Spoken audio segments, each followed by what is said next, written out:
Kenapa harus jauh hari sebelum kita Iya. lakukan kesiapan ini? Ini karena memang pemilunya serentak. Iya. Kalau misalnya tidak serentak, ya, tidak dilakukan dalam tahun, dalam waktu yang bersamaan mungkin bisa. Dan regulasi yang mengatakan seperti itu.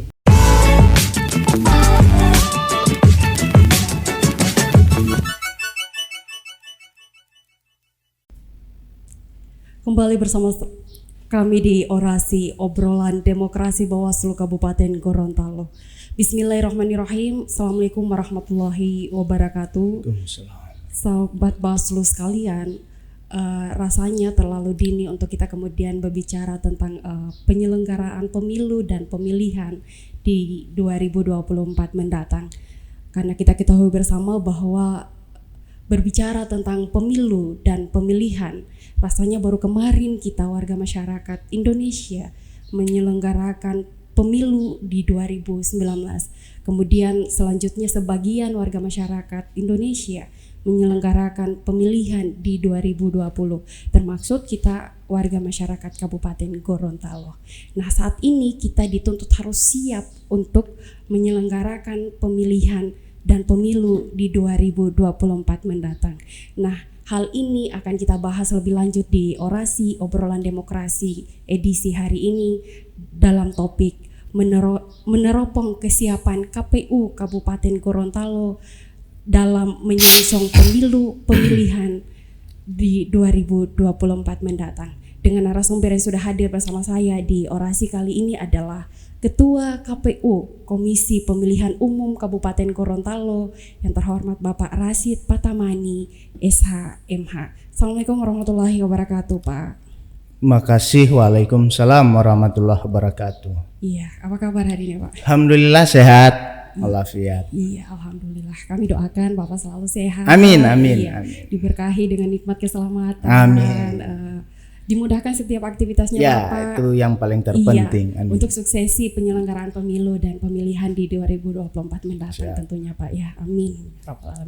Langsung saja nih, Pak, terkait topik kita pada hari ini, menyoal tentang pemilu dan pemilihan nih, Pak. Kita bersama ini tidak terlepas dari salah satu tahapan yang sangat krusial, yaitu tentang keakuratan data pemilih. Nah, KPU itu dituntut untuk memenuhi kebutuhan keakuratan data pemilih itu sendiri. Nah, sejauh ini apa yang akan dilakukan oleh KPU Kabupaten Gorontalo dan bahkan mungkin apa yang sudah dilakukan oleh KPU Kabupaten Gorontalo sejauh ini? Silakan, Pak.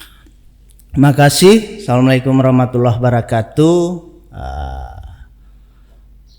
Orasi obrolan demokrasi sahabat Bawaslu di mana saya berada. Terima kasih kesempatan yang telah diberikan pada pagi yang cerah ini. Pertama, bahwa KPU Kabupaten Gorontalo mau tidak mau siap dalam menghadapi pemilu serentak maupun pemilihan serentak tahun 2024. Nah, apa yang sekarang ini sementara dilakukan oleh KPU Kabupaten Gorontalo? Pertama, di dalam Undang-Undang Nomor 7 Tahun 2017 Pasal 20 huruf L mengatakan bahwa KPU Kabupaten maupun kota itu berkewajiban untuk menjaga pemutakhiran data pemilih secara berkelanjutan. Maka oleh karena itu dalam surat edaran KPU RI nomor 132 kemudian direvisi dengan surat KPU RI 366 itu kami melakukan pemutakhiran daftar pemilih secara berkelanjutan itu setiap sebulan sekali. Jadi ini kita lakukan dalam rangka mendapatkan DPT yang akurat. Jadi setiap bulan kita lakukan. Dan kemudian untuk rapat secara bersama terkait dengan data pemilih berkelanjutan ini, kita pun rapat dengan stakeholder yang ada, yaitu Capil, kemudian Kesbang kita undang, teman-teman Bawaslu, sahabat Bawaslu pun kita undang, termasuk partai politik. Iya. Kita undang secara keseluruhan. Artinya bahwa kita mau terbuka dengan pemutakhiran data pemilih ini. Kita menginginkan bahwa pemerintah ya maupun partai politik memberikan masukan kepada kita. Apakah ada pemilih yang mungkin kemarin misalnya dia belum berumur 17 tahun, tetapi sekarang sudah berumur 17 tahun, tolong diberikan data itu kepada kita, kepada Capil. Begitu juga misalnya ternyata kemarin beliau masih aktif sebagai TNI maupun Polri, tapi sekarang sudah purnawirawan, sudah pensiun. Nah, ini yang kita inginkan, data-data seperti ini berikan masukan kepada kami sehingga di kemudian hari bahwa data pemilih ini atau DPT ini memang benar-benar akurat. Adapun misalnya kami sudah berupaya semaksimal mungkin, misalnya toh masih ada misalnya yang mungkin perlu kita perbaiki, maka ini menjadi kewajiban kita bersama untuk memperbaiki data pemilih ini ke depan. Saya pikir seperti itu. Iya, menyikapi apa yang Bapak sampaikan tadi, Pak, persoalan data pemilih ini kita bersama kerap kali atau sering atau bahkan selalu nih Pak ya, selalu muncul permasalahan di setiap momen pemilu dan pemilihan seperti itu. Nah, ini kemudian menjadi permasalahan bersama yang harus disikapi, harus dibenahi bersama oleh pihak-pihak terkait, termasuk di dalamnya adalah penyelenggara pemilu dan pemerintah dalam hal penyedia data kependudukan seperti itu mungkin Pak. Jadi mungkin pemerintah nih harusnya bisa menjamin data kependudukan yang disampaikan ke KPU atau yang diberikan ke KPU itu benar-benar komprehensif, benar-benar akurat dan bahkan mutakhir. Artinya bahwa pemerintah daerah selaku penyedia data kependudukan ini harusnya melakukan pemutakhiran secara berkala. Mungkin seperti itu Pak. Nah, bagaimana tanggapan Bapak terhadap hal ini? Nah, itu yang perlu, yang sangat-sangat kami harapkan. Iya. Artinya bahwa data kependudukan ini diberikan oleh Dukcapil kepada kami bahwa benar-benar akurat. Iya. Nah, kita bukan pada tataran data kependudukan, tetapi kita pada tataran daftar pemilih. Iya. Nah, siapa-siapa yang menjadi pemilih itu kan? Yang menjadi pemilih itu pertama dia harus berumur 17 tahun. Nah, yang kedua pernah menikah. Ya, pernah menikah. Jadi ada yang mungkin bukan sudah menikah tapi pernah menikah. Ya, jadi kalau misalnya ada yang mungkin sudah cerai berarti dia pernah menikah. Walaupun dia belum berumur 17 tahun. Nah, data-data yang akurat seperti ini yang kami inginkan. Tetapi kami juga mendorong bukan hanya Capil saja, tetapi BPS ya, Badan Pusat Statistik juga perlu memberikan data yang akurat. Dua lembaga ini harus sinkronisasi. Termasuk juga DPR. DPR terus kami sampaikan kemarin, kami diundang, kami menyampaikan untuk mendorong data kependudukan ini. Kenapa? Kalau misalnya data kependudukan ini didorong, penduduk ini akurat datanya kita dorong, maka berefeknya juga kepada mereka. Iya. Jadi ada ketambahan kursi terhadap mereka karena jumlah penduduk ya dia 400 ya. Kalau dia 400 lebih berarti ada jumlah kursi untuk DPR itu ketambahan 5 kursi. Nah, ini yang kami inginkan juga, bukan hanya sekedar memberikan semacam semangat kepada penyelenggara maupun pemerintah, tetapi kami pun menginginkan DPR, mari kita sama-sama keroyokan bekerja ini untuk mendapatkan data kependudukan yang akurat, kemudian DPT yang bersih ya dan transparan. Kami sampai dengan detik ini ya, kami berharap ada masukan. Misalnya dari Bawaslu yang mungkin akan melakukan uji petik terhadap data pemilih berkelanjutan ini. Kemudian kalau misalnya ada didapat di lapangan nanti setelah uji petik, sampaikan kepada kami. Kami sebagai penyelenggara teknis akan menerima dengan senang hati kalau itu kritik membangun. Begitu juga dengan partai politik. Kami selalu mendorong untuk partai-partai politik yang mempunyai konstituen. Karena mereka yang sangat paham, yang berada di lapangan, yang tahu persis ya berapa konstituen mereka yang memilih kemarin, yang sama-sama dengan mereka, berapa anggota partai mereka yang mungkin terdaftar ya secara legal terdaftar kepada mereka, kemudian simpatisan mereka. Nah, ini coba diberikan pemahaman bahwa data kependudukan ini sangat-sangat berarti buat masyarakat itu sendiri. Mungkin demikian. Iya Pak, tadi Bapak sempat menyinggung terkait tentang DPT, daftar pemilih tetap nih Pak. Idealnya memang DPT ini adalah berisi tentang semua data pemilih yang sudah diverifikasi, yang artinya sudah memenuhi syarat nih Pak, melalui proses pemutahiran data yang memerlukan waktu yang tidak singkat seperti itu mungkin Pak ya. Namun kemudian berkaca dari pengalaman pemilu dan pemilihan selama ini, daftar pemilih tetap ini belum mampu mewujudkan harapan ideal tersebut karena melihat masih ada variasi masalah yang terjadi, entah itu dalam prosesnya ataupun dalam outputnya itu sendiri. Nah, bagaimana tanggapan Bapak terhadap hal ini? Itu yang saya sampaikan tadi dari awal, bahwa proses pemutahiran daftar pemilih, kalau kemarin misalnya pada pemilu-pemilu kemarin, itu pemutahiran daftar pemilih 6 bulan sebelum tahapan, kemudian ada melakukan pencoklitan di lapangan. Nah, ini tidak. Kita sudah lakukan dari awal. Jadi tiap bulan kita lakukan rekapitulasi. Ketika itu setelah selesai 3 bulan kita rapat bersama dengan stakeholder, baik itu dengan Dukcapil, kemudian Kesbangpol, Bawaslu, dan juga partai politik. Artinya kita ini melakukan pekerjaan jauh hari sebelum supaya untuk mendapatkan pemilih yang daftar pemilih yang benar-benar bersih dan akurat. Ini kami lakukan. Kalau kemarin mungkin 6 bulan sebelum tahapan, kemudian kita melakukan coklik. Nah, ini tidak. Jauh hari sebelum kita sudah lakukan, kemudian hasil rekapitulasi itu kita lakukan pleno. Kita sampaikan kepada stakeholder terkait berita acara. Berapa yang potensi pemilih yang akan berumur 17 tahun, kemudian berapa yang TMS yang tidak memenuhi syarat lagi, misalnya yang kemarin misalnya dia belum jadi TNI, tiba-tiba dia sudah jadi TNI ataupun sudah jadi Polri, maka ini kita keluarkan. Atau misalnya kemarin dia, misalnya kemarin dia masih hidup, ternyata hari ini dia sudah meninggal.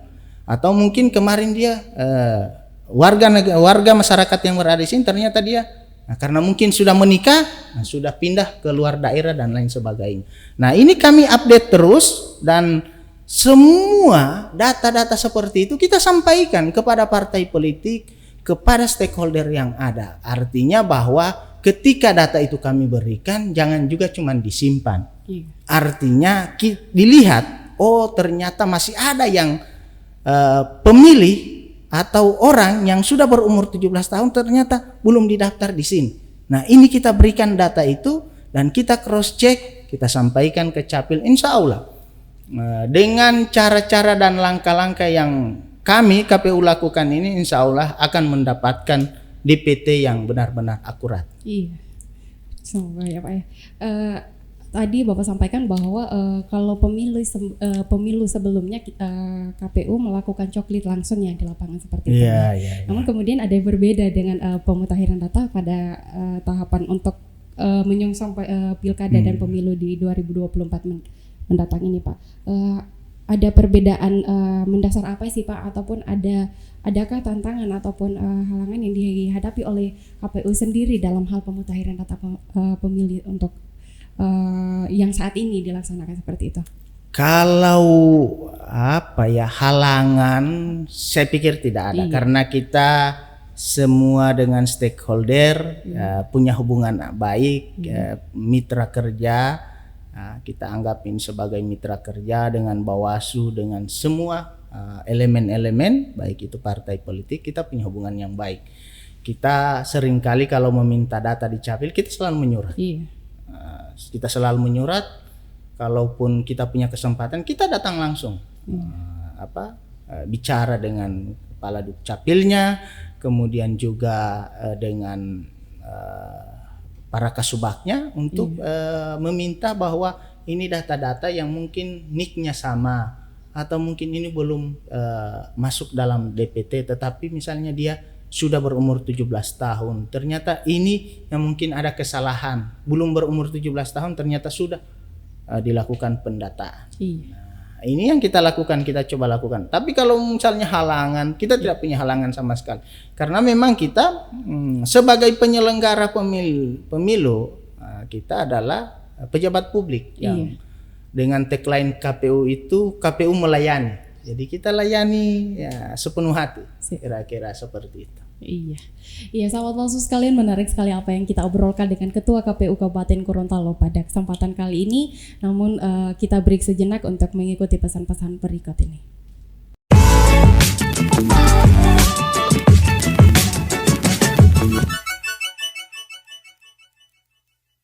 Oke, kembali bersama saya Windy di Orasi Obrolan Demokrasi Bawaslu Kabupaten Gorontalo. Masih dengan narasumber kita pada kesempatan kali ini Ketua KPU Kabupaten Gorontalo, Bapak Rasid Patamani SHMH. Mungkin dari tadi kita sudah membahas tentang apa yang sudah dilaksanakan sekarang sementara dilaksanakan oleh KPU Kabupaten Gorontalo menyongsong penyelenggaraan pemilu dan pemilihan tahun 2024. Nah, mungkin ada sahabat Bawaslu ini yang bertanya-tanya, kok pemilihannya nanti di 2024 sudah dibahas di 2021. Mungkin bisa dijelaskan Pak seperti itu. Kenapa harus jauh hari sebelum kita lakukan kesiapan ini? Ini karena memang pemilunya serentak. Iya. Kalau misalnya tidak serentak, tidak dilakukan dalam tahun, dalam waktu yang bersamaan, mungkin bisa. Dan regulasi yang mengatakan seperti itu, bukan kita KPU, tapi regulasi yang mengatakan seperti itu. Sehingga jauh hari sebelum, kita sudah lakukan kesiapan untuk menjelang tahun 2024. Memang tahapannya ini akan kita mulai pada bulan Maret 2022. Iya. Kemudian pelaksanaan untuk pileg itu, pemilihan legislatif itu pada bulan Februari 2024, dan untuk pilkada itu pada bulan November 2024. Jadi ada agak beririsan. Nah, langkah awal yang kami lakukan untuk menyikapi hal ini yaitu dengan mempersiapkan, pertama adalah keakuratan data pemilih ini. Ini yang perlu kami persiapkan jauh lebih awal. Karena memang di pasal 20 itu memang kita harus menjaga pemutakhiran data pemilih ini secara berkelanjutan. Artinya bahwa jangan nanti seperti kemarin, nanti 6 bulan sebelum hari H kemudian kita melakukan pencocokan dan penelitian terhadap keakuratan data, tetapi ini jauh hari sebelum, sehingga kami mendorong semua elemen-elemen yang mungkin merasa punya kepentingan terhadap hal ini memberikan masukan kepada kami supaya ini menjadi bahan perbaikan kita ke depan secara bersama, baik itu kami sebagai penyelenggara teknis, juga teman-teman Bawaslu sebagai lembaga pengawasan, sehingga memberikan masukan kepada kami. Kalau misalnya ada kekeliruan, misalnya masih ada yang perlu kami benahi, kami akan tindak lanjuti. Misalnya ada yang mungkin data pemilih yang mungkin kemarin mungkin belum kami lakukan sebagaimana mestinya. Iya. Nah, ini ke depan berikan masukan, berikan solusi kepada kami. Nah, ini coba dibuat seperti ini supaya ini akan menjadi lebih baik. Tentu mungkin kita harus melihat sesuai dengan peraturan perundang-undangan yang ada. Iya. Nah, menurut Bapak pribadi nih Pak, apa sih yang berbeda di penyelenggaraan pemilu dan pemilihan serentak yang akan dilaksanakan di 2024 mendatang nih Pak, selain dilihat dari proses pemutakhiran data pemilih itu sendiri? Kalau perbedaannya mungkin pada sisi teknisnya. Iya, sisi teknisnya. Kalau kemarin mungkin pada pemilu serentak, misalnya pemilu sebelumnya, misalnya dia dengan cara mencontreng, kemudian berubah dengan cara mencoblos. Nah, ini kita tidak tahu apakah mencontreng lagi atau mencoblos. Ini dari sisi teknisnya. Kemudian masih tetap dari sisi teknisnya, misalnya kemarin misalnya pada rekapitulasi di tingkatan kecamatan maupun di tingkatan kabupaten, kami melakukan ada aplikasi Sirekap. Kalau kemarin-kemarin mungkin baru secara manual. Ya. Nah ini mungkin memang kemudian kalau misalnya yang kemarin-kemarin misalnya 5 surat suara, nah mungkin pemilu di 2024 mungkin akan berbeda. Ya akan berbeda karena mungkin bulan Februari pileg, kemudian November pilkada. Nah, kita akan lihat prosesnya seperti apa. Nah, kita masih memang menunggu regulasi. Ya, kita tetap masih menunggu regulasi. Kami KPU, perlu kami sampaikan, kami KPU hanya sebagai eksekutor. Tentu regulatornya berada di KPU RI. Apa yang disampaikan oleh KPU RI pasti akan kami tindak lanjuti sebagaimana mestinya. Mungkin demikian. Iya. Melihat situasi terkini Pak di Kabupaten Gorontalo nih Pak, kita bersama bahwa Kabupaten Gorontalo itu masuk zona merah untuk penyebaran COVID-19 nih Pak ya. Dan kita pun belum tahu nih Pak kapan kira-kira situasi pandemi yang disebabkan oleh virus COVID-19 ini akan berakhir. Cuma kita doakan saja semoga di penyelenggaraan pemilu dan pemilihan serentak di 2024 mendatang ini kita sudah tidak di situasi pandemi ini. Namun keberlangsungan pemilu dan pemilihan di 2024 mendatang pun ketika misalnya ini diselenggarakan di situasi pandemi yang disebabkan oleh COVID-19 ini Pak, saya pikir ini akan menjadi tantangan tersendiri ya untuk penyelenggara dalam hal keselamatan petugas dan pemilih itu sendiri dalam penerapan prokes atau protokol kesehatan. Nah, menurut Bapak seperti apa ini Pak? Pertama bahwa ada ungkapan mengatakan seperti ini, salus populis supreme lex exto, bahwa kesehatan dan keselamatan itu adalah hukum tertinggi. Maka apapun itu kita harus perhatikan bahwa dan kami KPU berupaya agar supaya tidak ada klaster baru, dan itu bisa kami buktikan pada pilkada kemarin. Alhamdulillah tidak ada klaster baru, misalnya klaster KPU dan lain sebagainya di pilkada. Kemudian yang berikut bahwa kita dalam menghadapi pilkada serentak di tengah COVID-19 ya, wabah corona ini, kita memang butuh duit. Ya, duit bukan dalam hal uang. Tetapi doa, usaha, ikhtiar dan tawakal. Seperti itu. Ya, jadi duit itu doa, usaha, ikhtiar dan tawakal. Kita butuh hal-hal seperti itu. Kami sudah sampaikan kemarin-kemarin pada pilkada kemarin, ya, bahwa dan ternyata hal itu sangat efektif. Suatu hal yang mungkin di benak kita tidak mungkin akan terjadi, bahwa partisipasi masyarakat meningkat 81,82%, sangat tinggi di situasi pandemi. Di situasi pandemik. Sementara pilkada yang dilakukan sebelum mewabahnya COVID-19, misalnya dari tahun 2005, kemudian di 2010-2015 tidak mencapai angka seperti itu. 2015 kemarin itu hanya 77,01%. Itu bukan di wabah COVID-19, tetapi pada saat wabah corona ini pada tahun 2020-2019 itu kita memang sempat agak cemas antara harapan dan kenyataan. Apakah partisipasi masyarakat ini meningkat atau tidak? Kalau misalnya ini tidak meningkat, minimal seperti di tahun 2015, 77. Tetapi ternyata keinginan kami itu bukan hanya tercapai, tetapi kami lampaui. Bukan hanya dicapai, tetapi kami lampaui. Dengan presentase 81,80%. Itu kami lakukan survei. Kami bekerja dengan salah satu lembaga survei yang berada di Kabupaten Gorontalo. Dan beliau melakukan penelitian itu dan ternyata sangat efektif. Semua dibatasi. Padahal yang kita khawatirkan kan semua dibatasi. Baik sosialisasi dibatasi hanya berjumlah 25 orang. paling banyak 50 orang dan lain sebagainya. Ternyata itu efektif. Kenapa efektif? Karena yang kita undang adalah Thomas, tokoh-tokoh masyarakat, ya. Kemudian yang kita undang adalah para pemuda yang mungkin punya andil, ya, punya tanggung jawab moral terhadap demokrasi yang berada di Kabupaten Gorontalo. Tokoh-tokoh perempuan yang mungkin mereka punya imajinasi dan mungkin punya rekan yang bisa menyampaikan informasi ini cepat tersampaikan, karena kita tahu perempuan ini cepat menyampaikan informasi ketimbang laki-laki.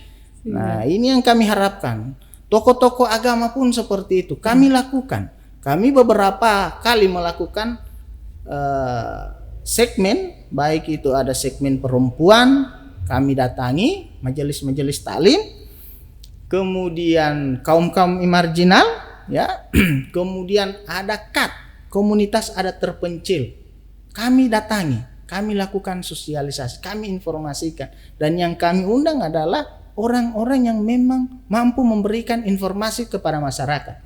Kalau kemarin-kemarin mungkin kita ya sudah, kita berikan saja informasi, undang sampai 200-300, akhirnya ya mungkin mereka hanya menerima ya hanya untuk diri mereka sendiri. Mereka tidak peka terhadap masyarakat yang lain.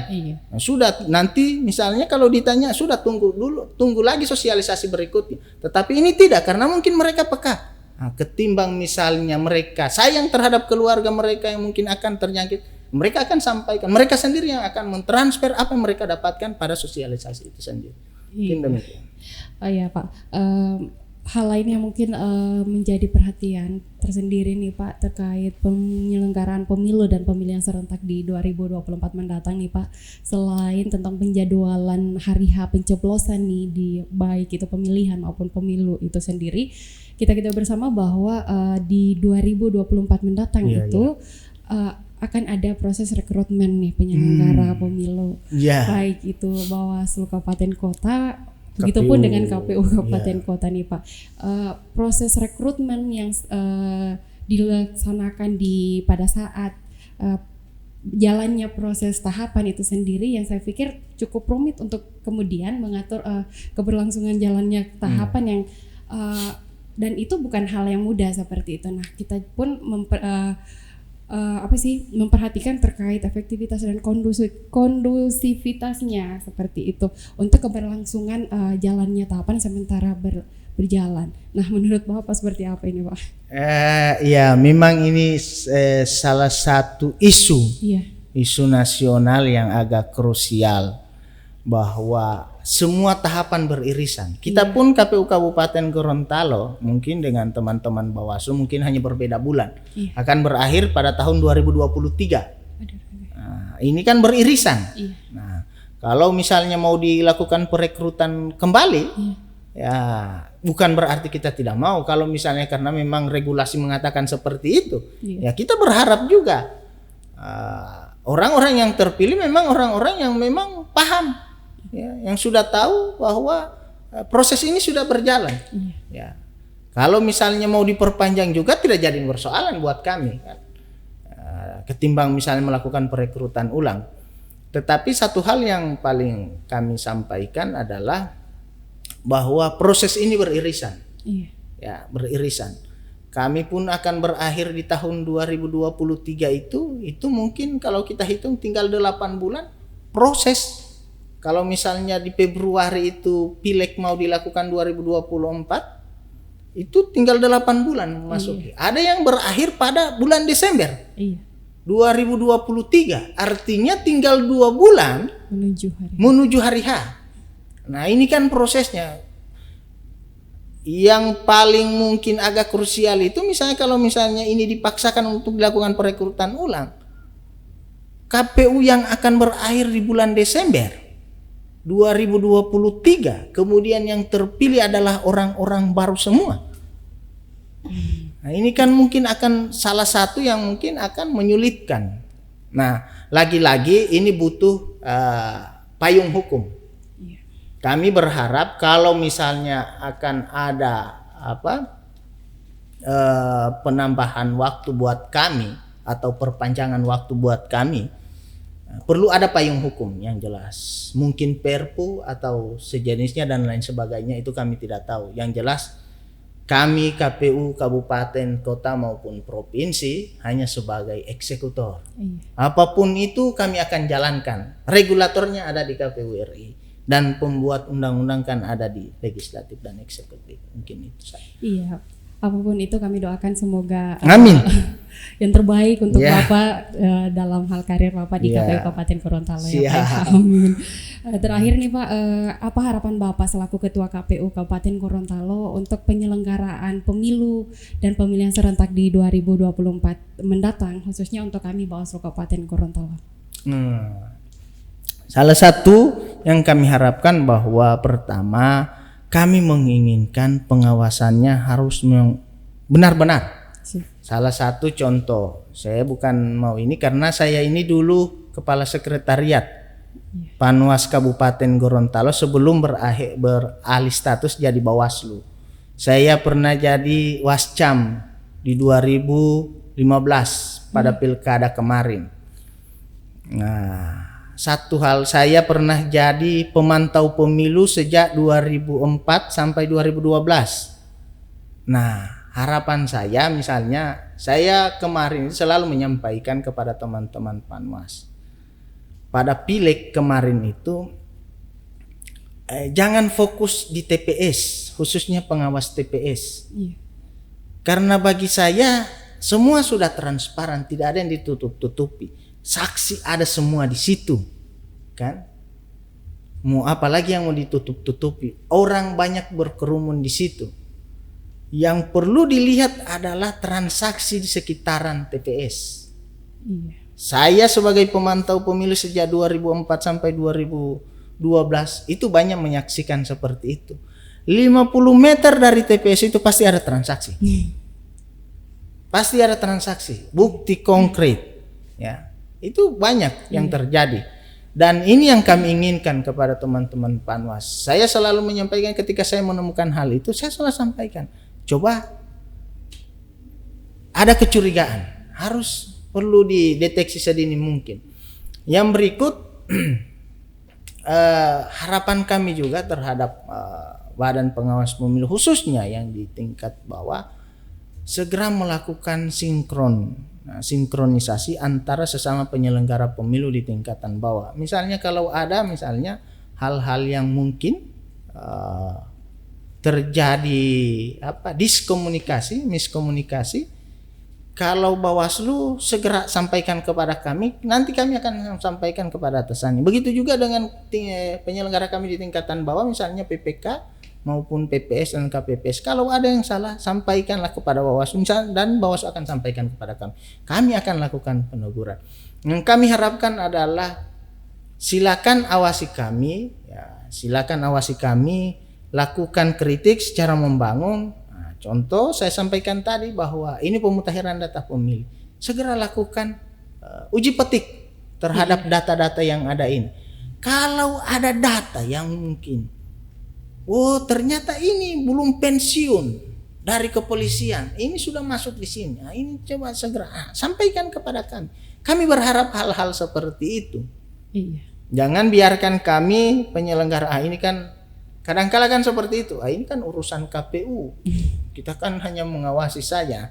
Jangan biarkan seperti itu. Mari kita sama-sama secara kelembagaan, secara bergandengan tangan, kami berharap Bawaslu juga kami sebagai KPU dalam pemutakhiran data pemilih, kemudian menuju pemilu serentak 2024 kita sama-sama melakukan ini secara bersama supaya data, baik data pemilu maupun pelaksanaan secara teknis di lapangan nanti akan berjalan sesuai dengan harapan. Mungkin demikian. Terima kasih Pak, saya ucapkan mewakili Bawaslu Kabupaten Gorontalo nih Pak atas waktu dan kesempatan Bapak telah berkenan hadir di orasi Bawaslu Kabupaten Gorontalo pada hari ini. Selanjutnya kami persilakan Pak untuk closing segmennya. Makasih teman-teman Bawaslu, orasi obrolan demokrasi. podcast Bawaslu Kabupaten Gorontalo yang telah mengundang kami dalam hal kesiapan kami dalam menghadapi pemilu 2024. Kami berharap baik itu Bawaslu maupun semua elemen ya stakeholder yang tergabung ya yang mempunyai pemangku kepentingan, kami berharap agar supaya memberikan masukan kepada kami terkait kesiapan kami dalam pemutakhiran data pemilih berkelanjutan ini, khususnya yang kami lakukan juga termasuk informasi-informasi terhadap pemilih-pemilih yang mungkin belum mempunyai identitas, segera sampaikan, baik itu disampaikan kepada instansi terkait, dalam hal ini Dukcapil, juga bisa disampaikan kepada kami, nanti insya Allah kami yang akan meneruskan kepada Dukcapil. Itu harapan kami ya, untuk teman-teman sekalian pendengar obrolan demokrasi ya, Bawaslu Kabupaten Gorontalo. Terima kasih, sekian. Iya, terima kasih sekali lagi Pak. Nah, selanjutnya sahabat Bawaslu sekalian, sekali lagi kami mohon bantuannya untuk mendukung kami Bawaslu Kabupaten Gorontalo dengan cara subscribe channel YouTube kami Orasi Bawaslu Kabupaten Gorontalo. Jangan lupa juga aktifkan tombol notifikasinya, like, komen, dan share sebanyak-banyaknya ke semua sosial media sahabat Bawaslu. Akhir kata dari kami, bersama rakyat awasi pemilu, bersama Bawaslu tegakkan keadilan pemilu. Wabillahi taufiq wal hidayah. Wassalamualaikum warahmatullahi wabarakatuh. Waalaikumsalam warahmatullahi wabarakatuh.